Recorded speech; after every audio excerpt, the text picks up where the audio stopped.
दोस्तों, हमारी सीरीज चल रही है जिम कॉर्बेट की बुक जंगल लॉर का हिंदी ट्रांसलेशन जो कि किया है संजीव दत्त जी ने। और उस बुक का नाम है जीती जागती कहानी जंगल की। इसको पब्लिश किया है नटराज पब्लिशर्स देहरादून ने। इसकी आखिरी कहानी है। जिन दिनों आप जंगल ज्ञान को अपने भीतर समा रहे होते हैं, तब यह मुमकिन है कि आप में एक ऐसी संवेदना पैदा हो जाए जिसे मैं किसी बेहतर लफ्ज की तलाश में फिलहाल जंगल संवेदना कह रहा हूँ। यह संवेदना जंगल में रहकर ही हासिल की जा सकती है, वो भी जंगल जीवन के साथ काफी नजदीकी रिश्ता कायम करके। इस संवेदना का मतलब है कि आपके अवचेतन का ऐसा विकास जो आपको खतरों से आगाह कर सके। बहुत से लोग इस बात की कसम खा सकते हैं कि कई बार उन्हें अचानक ही कुछ महसूस हुआ और इस एहसास की वजह से उन्होंने जो कदम उठाया उससे वे किसी बड़े खतरे से बच गए। यह एहसास कहाँ से आया, इसका कोई जवाब नहीं है। कभी ऐसा होता है कि आपको अपने भीतर से चेतावनी मिलती है कि इस गली में और आगे ना चले, और कुछ ही पलों बाद गली में बम फट जाता है। कभी ऐसा भी होता है कि आप किसी पेड़ की छांव में खड़े हैं और आप वहां से हटते ही हैं कि उसी पल पेड़ पर बिजली गिर जाती है। ऐसे किसी भी खतरे से जब आप बच जाते हैं तो वजह यह होती है आपको अपने भीतर अचानक कुछ महसूस होता है और आप एक झटके में खतरे से खुद को दूर कर लेते हैं। ऐसे मामलों में खतरा आपको मालूम होता है या फिर खतरे का कुछ अंदाजा होता है। गली में बम फटने का खतरा जंग या दंगे के दौरान हर कोई महसूस कर सकता है। बरसात में बिजली गिरने का डर भी लोगों के मन में होता है। चौगढ़ आदमखोर के शिकार की कहानी में मैंने आपको दो वाकये बताए हैं जिनमें मुझे मेरे अवचेतन सबकॉन्शियस दिमाग ने चेतावनी दी थी।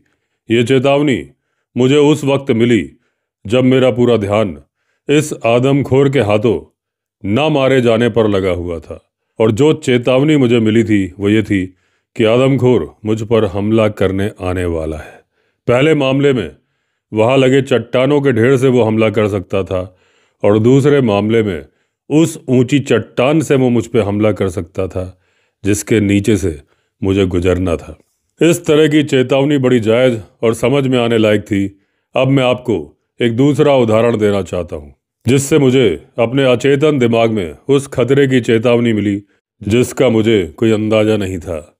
यह चेतावनी एक ऐसे खतरे के बारे में जिसके बारे में ना तो मैंने कभी सोचा था और ना ही जिसका कोई शुबहा मेरे मन में था। इस मामले में जिस चीज ने मेरी जान बचाई उसे किसी बेहतर शब्द की तलाश में मैं फिलहाल जंगल संवेदना, जंगल सेंसिटिवनेस बोल रहा हूँ। सर्दी के मौसम में हमारे काला डूंगी वाले मकान में रहने के दौरान ये एक तरीके का रिवाज ही बन गया था कि गांव वालों की दरख्वास्त पर मैं कभी कभार उनके लिए एक आध चीतल या हिरण मार गिराता था ताकि उन्हें गोश्त का स्वाद मिल सके। आमतौर पर खरीद कर गोश्त खाना उनके लिए बड़ा मुश्किल था और शिकार करने की उन्हें इजाज़त नहीं थी।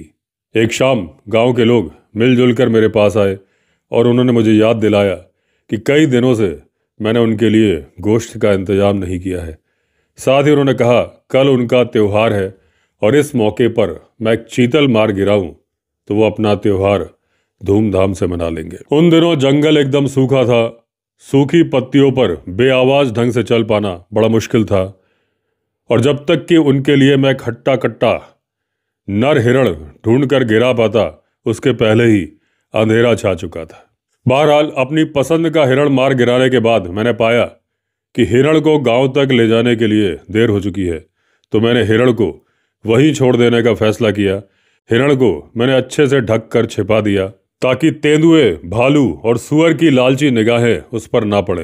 ये करने के बाद मैं घर की तरफ चल पड़ा। इरादा ये था कि सवेरे गांव वालों के साथ आकर मैं हिरण को उठवा लूंगा। मेरी गोली की आवाज़ गांव में लोगों ने सुन ली थी और घर पहुंचने पर मैंने पाया कि मजबूत बांसों और रस्से से लैस दर्जन भर आदमी हमारी कॉटेज की सीढ़ियों पर मेरा इंतजार कर रहे हैं।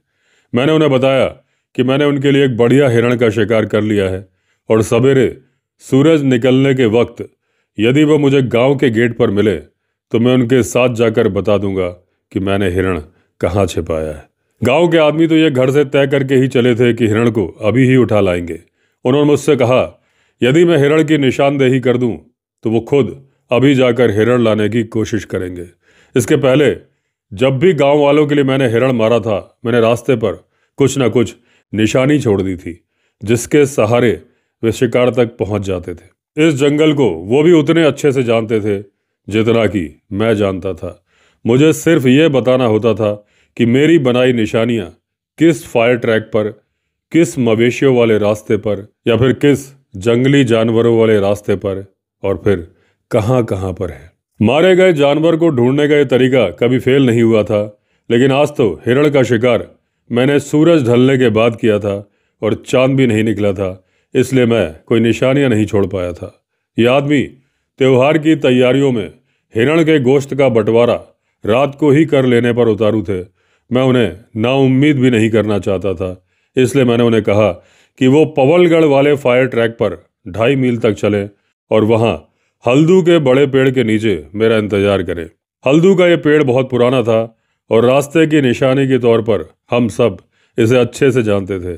जब एक एक करके सब आदमी कॉटेज के गेट के बाहर निकल गए तो मैं चाय पीने बैठ गया।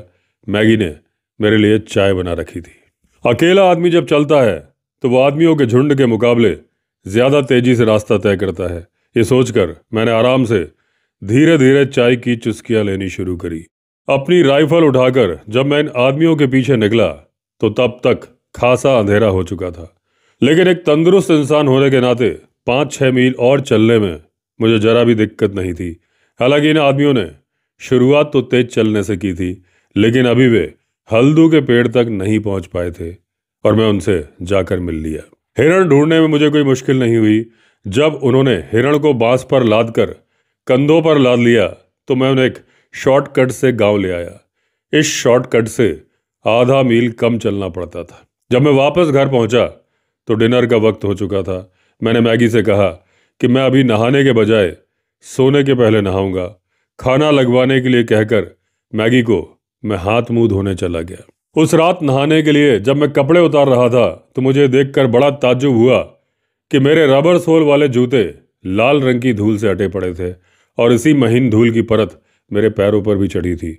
मैं अपने पैरों की साफ सफाई का खास तौर पर बड़ा ध्यान रखता हूँ और इसी का नतीजा है कि मुझे कभी भी पैरों में कोई तकलीफ या बीमारी नहीं हुई।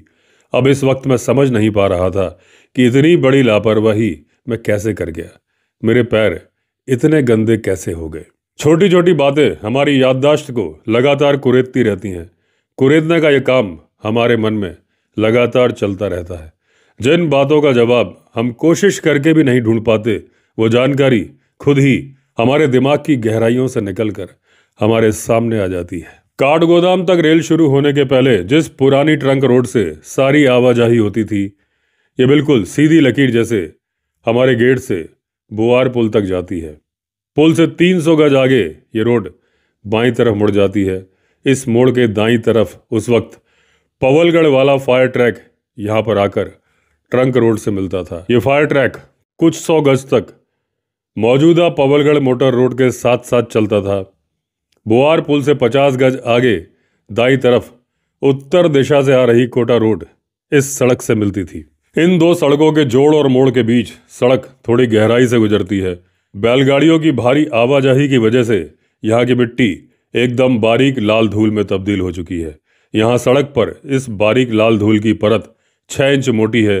इस गहरी धूल से बचने के लिए सब लोग सड़क और जंगल के बीच बची एक पतली सी पट्टी का इस्तेमाल करते थे। मोड़ की तरफ करीब 3 फुट तक रोड और पगडंडी दोनों एक छोटी पुलिया के ऊपर से गुजरते हैं।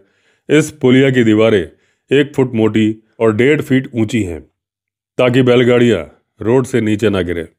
ये पुलिया कई बरसों से यूं ही बेकार पड़ी थी और इसकी निचली तरफ जहाँ की पतली पगडंडी है वहाँ करीब 10 वर्ग फुट में रोड की बराबरी में रेत की मोटी परत थी। मेरे पैर गंदे क्यों हुए इसकी जानकारी मेरी याददाश्त में वापस आ गई थी। चाय पीने के बाद जब मैं गांव वालों के पीछे पतली पगडंडी पर जा रहा था तब मैंने 6 इंच मोटी धूल की परत पार की थी। मैंने सड़क का दाहिना किनारा पकड़ लिया था और पुलिया को पार करने के बाद मैंने दोबारा रोड पार की थी और उसके बाद पकड़ ली थी मैंने पगडंडी। मैंने ऐसा क्यों किया था? अपनी कॉटेज से निकलने से लेकर अपने आदमियों से हल्दू के पेड़ के नजदीक जा मिलने तक मैंने ऐसी कोई आहट भी नहीं सुनी थी जिससे मुझे कोई शक या शुबहा होता, और मेरी नज़र में भी शक पैदा करने वाली कोई बात नहीं आई थी। मैंने ऐसा कुछ भी नहीं देखा था जिससे कि मुझे घबराहट हो। मुझे दिखती भी कैसे, क्योंकि रात अमावस की थी। मुझे समझ में नहीं आया कि पुलिया पार करने के बाद मैंने रोड पार क्यों की थी, और फिर दोबारा से रोड पार करके इस तरफ मैं क्यों आया था, क्या वजह थी। यही सोच सोच कर मैं परेशान हो रहा था। इस किताब में मैंने पहले भी जिक्र किया है कि जिस दिन मैंने यह ढूंढ निकाला था कि डेंसे की चुड़ैल की भयानक आवाज कुछ और नहीं बल्कि दो चिकनी टहनियों की आपसी रगड़ की वजह से पैदा हो रही आवाज थी, उसी दिन जंगल में सुनी या देखी हर अजीबोगरीब चीज की पता करने का शगल मैंने पाल लिया था। और हाँ, यहां तो मामला वाकई अजीबोगरीब था। इसका पता लगाना तो और भी जरूरी था। इसलिए सड़क पर कोई आवाजाही शुरू होने के पहले ही अल सुबह मैं वहां पहुंच गया, ताकि मैं पिछली रात के वाकई की तह में जाने की कोशिश कर सकूं। पिछली शाम हमारे गेट से निकलने के बाद गांव के आदमी एक झुंड की शक्ल में सड़क पर आगे बढ़े थे, और गांव के गेट पर उन्हें 3 आदमी और मिल गए थे। अब कुछ 14 आदमी हो गए थे।